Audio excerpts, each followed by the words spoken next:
السلام علیکم ناظرین، پروگرام دین کی دنیا کے ساتھ میں ہوں آپ کا ہوسٹ اویس اسحاق۔ ناظرین، آج ہم بات کر رہے ہیں کہ دین اسلام میں تزکیہ نفس کیا ہوتا ہے، اس کی کیا حیثیت ہے، اور اگر ہم اپنی اصلاح کی بات کرتے ہیں تو ہماری اصلاح کے سفر میں یہ تزکیہ نفس ہمیں کس طریقے سے مدد کرتا ہے۔ ناظرین، جب ہم علماء کے پاس جاتے ہیں، اولیاء اللہ کے پاس جاتے ہیں، مشائخ اسلام کے پاس جاتے ہیں، تو ان کے پاس جانے کا مقصد اور ان کی جو اپنے مریدوں کے اوپر محنت ہوتی ہے، اس محنت کا مقصد اصلاح تو ہوتا ہے، لیکن اصلاح کے ساتھ ساتھ تزکیہ نفس بھی ہوتا ہے، کیونکہ جب تک ہم لوگ اپنے نفس کا تزکیہ نہیں کریں گے یقیناً ہم فلاح حاصل نہیں کر سکتے۔ اس اہم موضوع پہ بات کرنے کے لیے ہمارے ساتھ موجود ہے مفتی محی الدین احمد منصوری صاحب۔ حضرت السلام علیکم، بہت بہت شکریہ وعلیکم السلام آپ تشریف لائے۔ حضرت سب سے پہلے یہ بتائیے گا کہ ہمارے عام عوام کو نہیں پتہ کہ یہ تزکیہ نفس کیا ہوتا ہے۔ بسم اللہ الرحمن الرحیم، الحمدللہ رب العالمین والعاقبۃ للمتقین والصلاۃ والسلام علی سید الانبیاء والمرسلین والحمدللہ رب العالمین۔ اللہ تبارک و تعالیٰ قرآن مجید فرقان الحمید میں فرماتے ہیں، قد افلح من تزکیٰ، بس تحقیق کامیاب ہو گئے وہ لوگ جنہوں نے اپنے نفس کو پاک کیا ہے۔ اصل میں انبیاء علیہ الصلوۃ والسلام جو دنیا میں تشریف لائے، 1,24,000 کم و بیش جتنے انبیاء علیہ الصلوۃ والسلام دنیا میں تشریف لائے، ان کے بعض کا مقصد ہی یہی تھا کہ انسان کے دلوں کو، قلوب کو پاک کر دیں، منور کر دیں، صاف کر دیں۔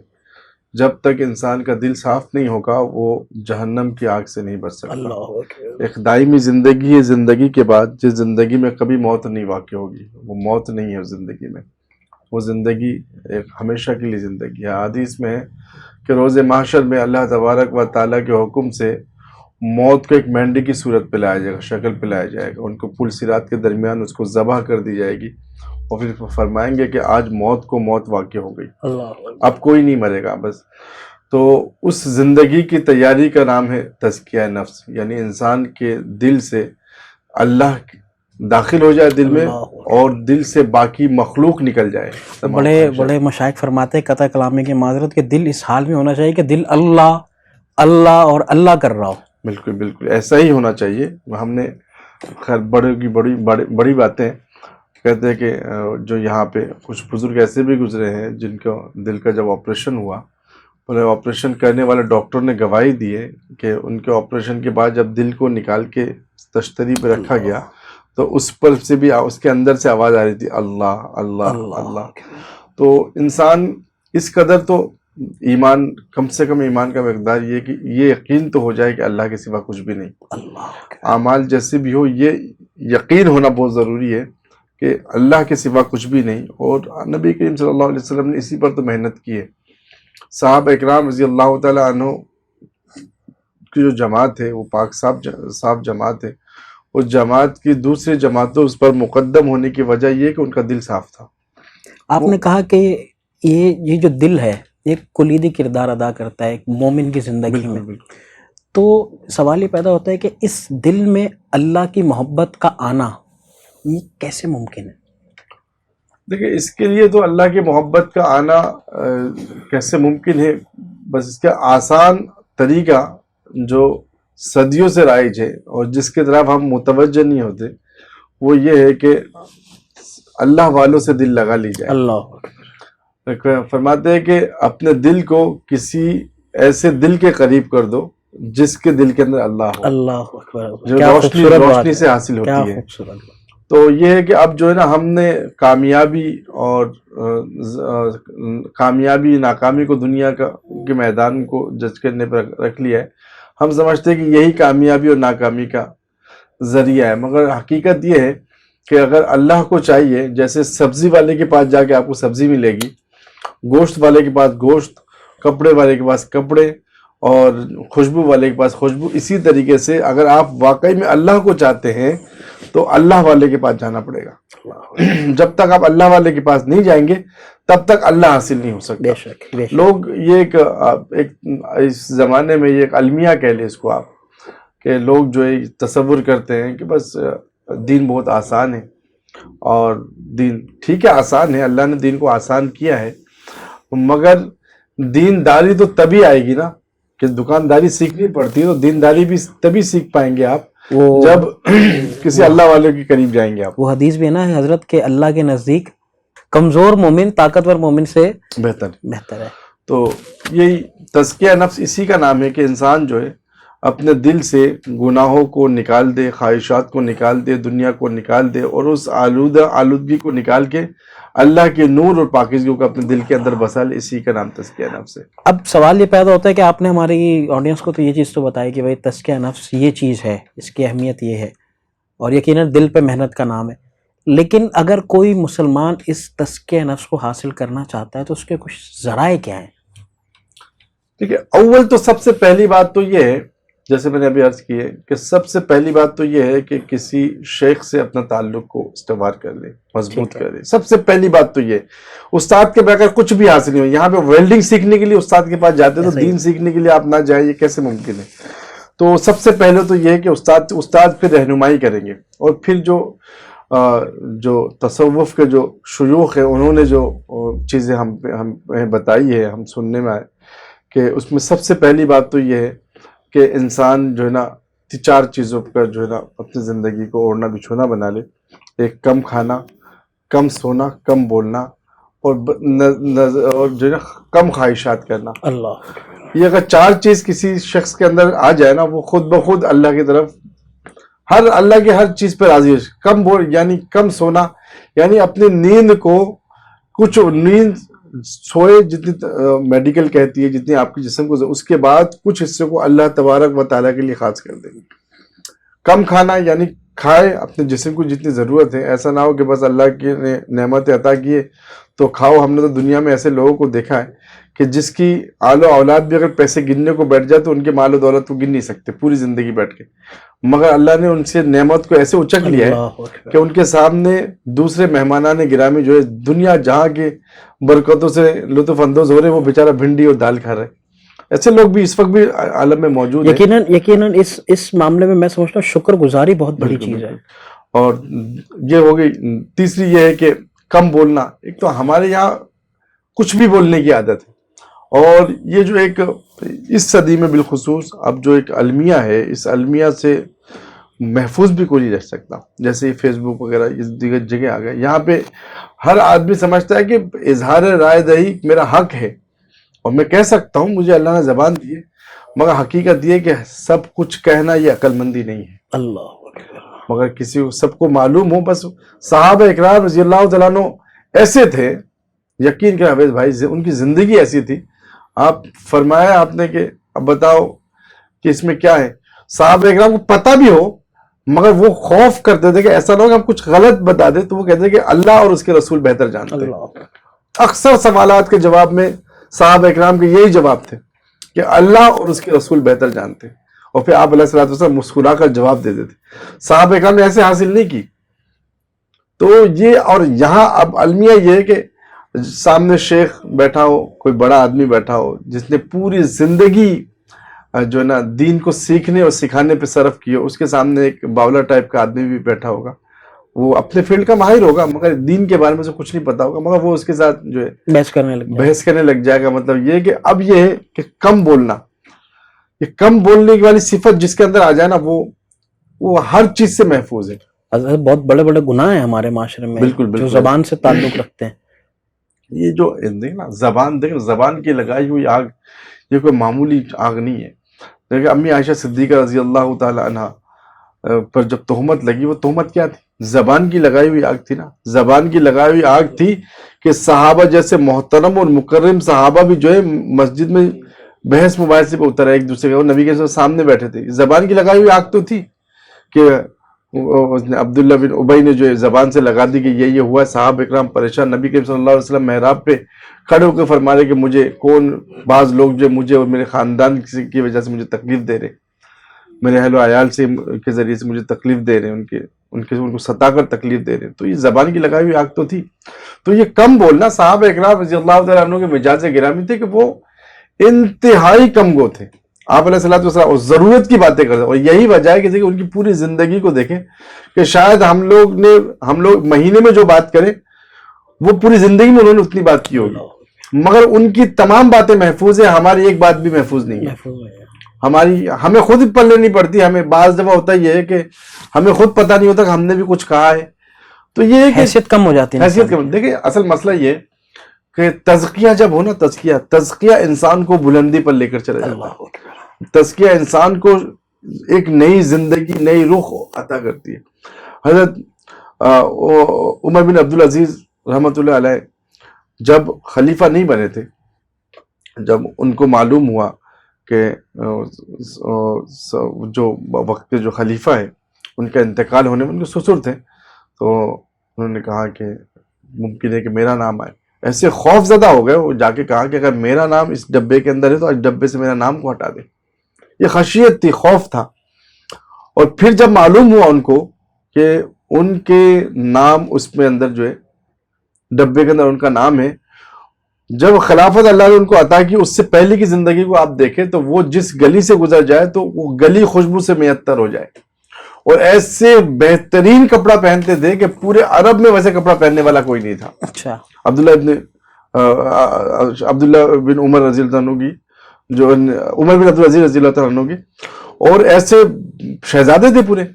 مگر جس دن خلافت عطا ہوئی اور ایسے اللہ سے ڈرے, ایسی اللہ نے خشیت عطا کی کہ اپنی تمام مال و متاع غربا میں تقسیم کر دی. بولا جو شخص گزر جائے تو گھنٹوں تک جس راستے پہ خوشبو معطر ہو, جب وہی عمر بن عبدالعزیز جب محفل پہ آئے تو لوگ ان سے جو ہے نا پیاز کی بو محسوس کرتے کہ کھانے کو گھر میں کچھ نہیں تھا, صرف پیاز کو مل کے, کچے پیاز کو اس کو چبا کر بھوک کی شدت کو کم کر کے محفل پہ آئے. اتنے بڑے لوگ تھے. تو کیا چیز تھی وہ کہ انہوں نے, ان کے دل میں اللہ تھا, ان کے دل کے اندر خشیت تھی, ان کے دل کے اندر خوف تھا, ان کے دل کے اندر تقویٰ تھا, جس کی وجہ سے انہوں نے کیا کی کہ دنیا کو اپنے پاؤں کے ٹھوکروں پہ رکھا اور پھر ایسی سلطنت قائم کی, ایسی زندگی ایسے انمول بنا دیا کہ آج دنیا کہنے پہ مجبور ہے کہ خلفائے راشدین کے بعد اگر کوئی دور خلفائے راشدین کی طرح کوئی دور تھا تو عمر بن عبدالعزیز کا دور. بے شک. حضرت یہ مجھے بتائیے گا کہ جب ہم اصلاح نفس کی بات کرتے ہیں تو, اور جب ہم علماء کرام کے پاس جاتے ہیں تو اصلاح نفس پر جب کسی مرید کو, کسی سالک کو لگایا جاتا ہے تو سب سے پہلے اس سے توبہ کروائی جاتی ہے اس کی ماضی کی زندگی پہ. اب اس توبہ پہ بہت سے لوگوں کے بہت سے سوالات آتے ہیں کہ سب سے پہلا سوال تو یہ آتا ہے کہ بھائی اگر ہم توبہ کرتے ہیں تو کون کون سے گناہ ایسے جو معاف ہو جاتے ہیں, کون کون سے گناہ ایسے جو معاف نہیں ہوتے. سب سے پہلا سوال یہ آتا ہے. اور دوسرا سوال یہ بھی آتا ہے کہ اگر کسی کے ساتھ ہم نے لین دین کرنا ہے تو مطلب کہنا یہ چاہتا ہوں کہ توبہ کے حوالے سے بتائیں کہ اگر ایک مسلمان توبہ کرتا ہے تو اس کی کیا شرائط ہے, کیا لوازمات ہیں. دیکھیں بھائی صاحب, مسئلہ میں سوال تو میں سمجھ رہا ہوں. مسئلہ یہ ہے کہ دو چیزیں ہیں. یہ زندگی کے ہر موڑ پہ جو ہے دو چیزیں آپ کے ساتھ, ہمارے ساتھ, ہر کسی کے ساتھ دو چیزیں روا ہیں. ایک چیز ہے جو حقوق اللہ, ایک حقوق العباد. حقوق اللہ وہ ہے جس کا تعلق اللہ تبارک و تعالیٰ کے ساتھ ہو, جیسے نماز, روزہ, حج, زکوٰۃ, سچ بولنا, جھوٹ بولنا, نیکی کا تعلق جس سے اعمال کے بنتے بگڑتے ہوں, اس کا تعلق حقوق اللہ سے ہے. اور حقوق العباد جیسے کہ پڑوسیوں کے حقوق, بیوی بچوں کے حقوق, اس کے بعد جو قرض لینا دینا, اور معاملات زندگی جس سے ہم لوگ صرف خود وابستہ نہیں رہتے بلکہ ہمارے ساتھ کوئی نہ کوئی وابستہ رہتا ہے. گناہ کی دو قسمیں ہیں, گناہ صغیرہ, گناہ کبیرہ. گناہ ہے, کیا صغیرہ کیا کبیرہ, پر یہ ہے کہ دونوں سے بچنا یہ جو ہے تقوی کی اور تزکیہ نفس کے لیے ضروری ہے کہ دونوں سے انسان بچے. اس میں پھر یہ ہے کہ جب توبہ کیا جائے, جیسے بزرگ حضرات کہتے ہیں کہ توبہ کریں, توبہ تو ایک بہت بڑی ایک نعمت ہے. اور توبے کے بغیر جو ہے آپ کسی بھی آگے نہیں بڑھ, کہیں بھی آگے نہیں بڑھ. نبی کریم صلی اللہ علیہ وسلم کی ذات مبارکہ ایسی تھی کہ جنہوں نے اپنی زندگی میں غلطی سے بھی غلطی نہیں کی, کیونکہ اللہ تبارک نے ایسے محفوظ رکھا ان کو گناہوں سے اور خطاؤں سے کہ پوری کائنات میں کسی کے ساتھ ایسا نہیں ہے کہ ہر کسی سے ہو سکتی ہے. انبیاء علیہ الصلوۃ والسلام, بالخصوص نبی آخر الزمان سرور کونین شافی محشر ساقی کوثر رحمت للعالمین صلی اللہ علیہ وسلم کو اللہ نے سب سے بالکل محفوظ اور مبرر رکھا ان چیزوں سے. مگر جب اللہ تبارک و تعالیٰ اپنے حبیب کو آخری پیغام دیتے ہیں اور خوشخبری دیتے ہیں کہ اذا جاء نصر اللہ والفتح, کہ ہم نے آپ کو جو ہے فتح مکہ کی صورت میں بہترین فتح عطا کی ہے، بڑی فتح عطا کی ہے. ہاں اذا جاء نصر اللہ ورأيت الناس يدخلون في دين الله افواجا، کہ اب لوگوں کی ایک بہت بڑی جماعت جو ہے دین میں داخل ہو رہے ہیں تو پیدر پہ. اب تو لوگ ہی تانتا ہوگا، لوگ ہی بڑی کثیر ہوگی. آگے فرماتے اب آپ نے کیا کرنا ہے، فسبح بحمدک، پس یہ ہے کہ آپ جو ہے کیا کریں، اللہ کی تسبیح بیان کریں، تعریف بیان کریں، لوگوں کو تعریف سنائے کہ اللہ کتنی بڑی ذات ہے، اللہ کتنے بڑی ہستی کے مالک ہے. اور دوسرے کیا کریں، واستغفر، اور استغفار کریں. جبکہ نبی صلی اللہ علیہ وسلم تو پاک ہے، ان کے لیے استغفار ہے ہی نہیں. مگر استغفار جب انسان کرے اور اس کے گناہ نہ ہو تو پھر وہ استغفار بلندی درجات کی وجہ بنتی ہے. اللہ جو اس کی جب گناہ نہیں، ایک تو اگر گناہ ہو، ہم جیسے لوگوں کے تو گناہ کی کوئی کمی ہی نہیں ہے، ہم چلتے پھرتے اٹھتے بیٹھتے اتنے گناہ کرتے ہیں کہ ہمیں خود تصور نہیں، فرشتے لکھتے لکھتے تھک جائے. حقیقت تو یہ ہے. تو اگر گناہ ہو جائے تو استغفار سے گناہ دھلتے رہتے ہیں، اور اگر گناہ نہیں ہو تو پھر درجات بلند ہوتے ہیں اور مزید جو ترقی ہوتی ہے. اور پھر اس میں ایک بات یہ بھی ہے کہ جہاں گناہ کم ہوتی ہے استغفار سے، وہی درجات بھی بلند ہوتے ہیں. اور اس کے علاوہ جو کچھ گناہ جو ہے جس کا تعلق حقوق و لباس سے، ایک تو حقوق اللہ ہے نا، حقوق اللہ میں بڑے بڑے گناہ جو بھی اللہ تبارک تعالیٰ توبہ کرنے سے معاف کرے. اللہ تبارک تعالیٰ جو ہے 70 ماؤں سے زیادہ رحم کرنے والے. بس جب تک موقع ہے ایک تو فوری طور پہ انسان کو معافی مانگے، جتنا بڑا گناہ ہو فوراً معافی کر لیں، فوراً معافی مانگے. اور یہ توقع ہو اس بات کا دل کے اندر کہ میرا رب جو ہے وہ اچھا. اس میں یہ نہیں کہ پھر یہ نہیں کہ بھئی وہ اللہ تو معاف کرنے والے، کرو گناہ معافی مانگ لیں گے 10 منٹ کے بعد. تو اس میں یہ بات بھی یاد رکھنی چاہیے کہ معافی کا توفیق بھی اللہ دیں گے کہ نہیں دیں گے. اگر بار بار آپ معافی کو ایک مذاق بنا لیں گے اور یہ سوچ کر گناہ کریں گے کہ ہم معافی مانگ لیں گے، تو ایسا نہ ہو کہ اللہ تبارک تعالیٰ جو ہے نا آپ سے معافی اور توبے کی جو ہے نا اس کی جو توفیق چھین لے. پھر سمجھے آپ اور ہم ضائع ہو گئے، تباہ ہو گئے، پھر پوری زندگی کی نعمتیں بے مزہ ہو جائے گی. اسی کے ساتھ جو ہے اب جو ہے حقوق و لباد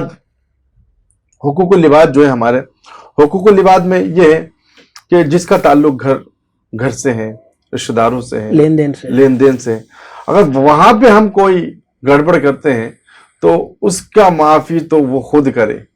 کیونکہ ہم نے اگر کسی سے لین دین کر لی اور کسی کو پیسے لیے اور ہماری نیت ہی نہیں ہے سرے سے کہ ہم اس کو لوٹائیں. ایک تو اللہ کی شان ہے کہ جب آپ کسی سے قرض لے اور یہ نیت ہو کہ میں انشاءاللہ لوٹاؤں گا، تو اللہ تبارک و تعالیٰ اس سے قرض لینے کی، قرض ادا کرنے کی توفیق عطا کر دیتے ہیں. اگر نہیں ہے، آپ نہیں کرتے تو توفیق بھی عطا نہیں ہوتی. اس طریقے سے جب بچے ہیں تو بچے، ساس سسر، بیوی، والدین، بیوی، رشتہ دار، پڑوسی، رشتہ داروں کے حقوق اتنے ہیں. صحابہ کرام فرماتے کہ ہمیں خوف طاری ہوئی کہ ایسا نہ ہو کہ ہمیں ایسا لگ رہا تھا کہ جو میراث میں بھی ان کو حصہ دیا جائے گا. بولے کہ ایک گناہ جو ہے نا، ایک زانی زنا کرے تو گناہ ہے، مگر کوئی پڑوسی کسی پڑوسی کے گھر پہ زنا کرے تو اللہ تعالیٰ اس کو معاف نہیں کریں گے، کیونکہ اس نے صرف زنا کی گناہ نہیں کیا بلکہ اعتماد کا بھی ٹھیس پہنچا ہے، کیونکہ پڑوسی ایک بھائی کی طرح ہے. تو یہ تمام حقوق کا خیال رکھنا، یہ پھر اللہ معاف نہیں کریں گے.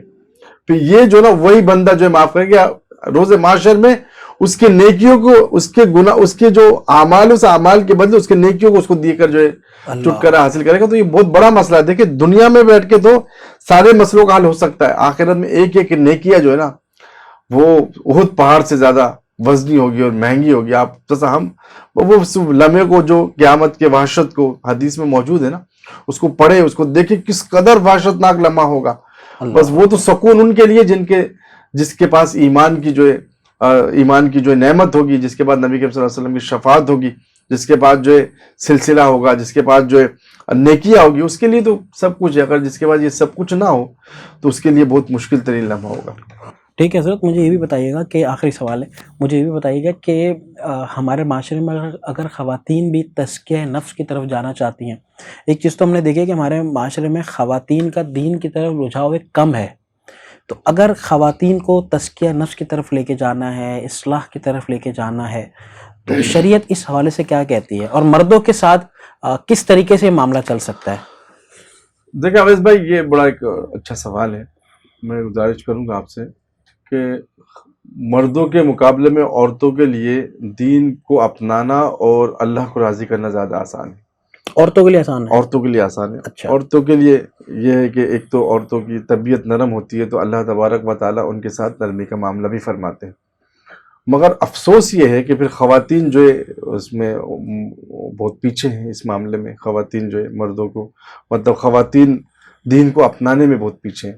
مگر جن خواتین نے دین کی خدمت کی ہے اور اپنے آپ کو اللہ کے راستے میں وقف کی، اللہ تبارک و تعالیٰ نے ان کو بہت نوازا ہے. میں ایک واقعہ آپ کو ایسی گزار کروں گا کہ آپ نے سنا ہوگا، ایک ملکہ گزری ہے، ملکہ زبیدہ. فرماتے ہیں انہوں نے خواب دیکھا، بڑا خوبصورت واقعہ ہے، واقعہ آپ نوٹ کر لیجئے گا. اب دیکھیں انہوں نے خواب دیکھا اور خواب کچھ ایسا تھا کہ وہ ریگستان میں لیٹی ہوئی ہے اور ہر مسافر جو ان سے فائدہ اٹھا کر جا رہے ہیں. تو انہیں بڑی خوف لائق ہوئی کہ یہ کس قسم کا خواب ہے. پریشان تھی کہ میں تو ایک زاہدہ پارسا عورت ہوں اور میں باوجود ملکہ ہونے کے میں نے کبھی بھی غیر شرعی کوئی کام نہیں کہ یہ کس چیز کا کیسا خواب ہے. خیر انہوں نے امام ابن محمد بن سیرین رحمۃ اللہ علیہ کے اپنے قریش کو بھیجا کہ جا کے بولو کہ میں نے یہ خواب دیکھا ہے اور میرا نام تذکرہ مت کرنا. جب انہوں نے جا کے ابن سیرین کو ایک خواب سنایا تو امام سیرین کہا کہ یہ خواب تمہاری حیثیت نہیں کہ تم دیکھو، یہ خواب کسی ملکہ نے دیکھی ہے، بتاؤ کس نے دیکھی. تو انہوں نے نام ظاہر نہیں کی. انہوں نے آ کر جو ہے ان کو بتایا ملکہ زبیدہ کو، اس کے ابن سیرین تو یہ فرما رہے. تو ابن سیرین نے جب ملکہ نے کہا کہ آپ جا کے کہے کہ میں نے دیکھا، جب وہ گئی تو انہوں نے کہا کہ آپ سے اللہ تبارک و تعالیٰ ایک بہت بڑے پیمانے پہ دین کا کام لینے والا ہے، فلاحی کام لینے والا ہے.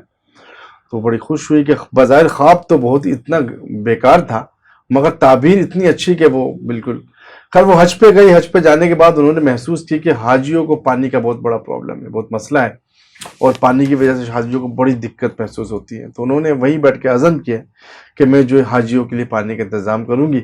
تو انہوں نے کیا کیا کہ انہوں نے انجینئر اور لوگوں کو بلایا، بولے کہ ہم چاہتے ہیں، میں چاہتی ہوں کہ دریائے فرات سے لے کر بالکل عرفات کے میدان تک ایک نہر کھودا جائے اور اس نہر میں جو ہے پانی وہاں تک مہیا کیا جائے حاجیوں کو. تو انجینئر اور جو لوگ تھے انہوں نے کہا پاسبل نہیں ہے، یہ بہت مشکل ہے. آج کل بھی اتنے مشینری ہونے کے باوجود بڑے پہاڑ پربت ہے. تو ان کی عزم بہت مضبوط تھا. انہوں نے فرمایا کہ اگر ایک کدال کے بدلے اگر ایک سونے کا دینار بھی دینا پڑے تو میں اس کو دینے کے لیے تیار ہوں. اور اس عزم کے ساتھ انہوں نے کام شروع کیا اور انہوں نے کہا کہ اس میں سرکاری خزانے سے پیسے خرچ نہیں ہوں گے بلکہ میرے اپنے ذاتی خزانے سے پیسے خرچ ہوں گے. اور اس مسئلے اس میں جو انہوں نے پوری زندگی کے جتنے پیسے تھے انہوں نے خرچ کیے. بولے کہ جب آخری مراحل تھے کام کے بالکل اور بالکل کام اختتام پذیر ہونے والا تھا تو پیسوں کی کمی آ گئی تھوڑی سی. تو محترمہ نے ملکہ زبیدہ نے اپنے جو نجی جو پہننے کے کپڑے اور زیورات تھے وہ بھی اس میں فروخت کر کے جو اس کے کار خیر میں صرف کی. اور جب کام مکمل ہوا تو وزیر وزراء انجینئر وغیرہ سب ان کے پاس تشریف لائے اور آنے کے بعد وہ دریائے فرات کے قریب ہی اپنے محل میں بیٹھی ہوئی نماز پڑھ رہی تھی.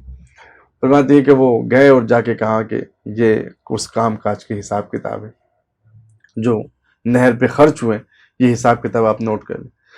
فرماتی ہے تاریخ عجیب ہے کہ فرماتی ہے کہ محترمہ ملکہ زبیدہ نے وہ حساب کتاب لی اور لے کے جو اس کو کئی ٹکڑے کیے اور ٹکڑے کر کے جو ہے نا انہوں نے دریا میں بہا دیا اور پھر آگے مصلی میں بیٹھ گئی اور دونوں ہاتھوں کو آسمان کی طرف اٹھا کے فرمایا ہے کہ اللہ تو رحمان ہے، تو رحیم ہے، میں نے اس کار خیر کے لیے تیرے بندوں سے حساب نہیں لیے، یا اللہ تو بھی روز محشر میں مجھ سے حساب مت لے. اللہ لیکن اتنے بڑے پیمانے دیکھیں یہ تزکیہ کی انتہا ہے.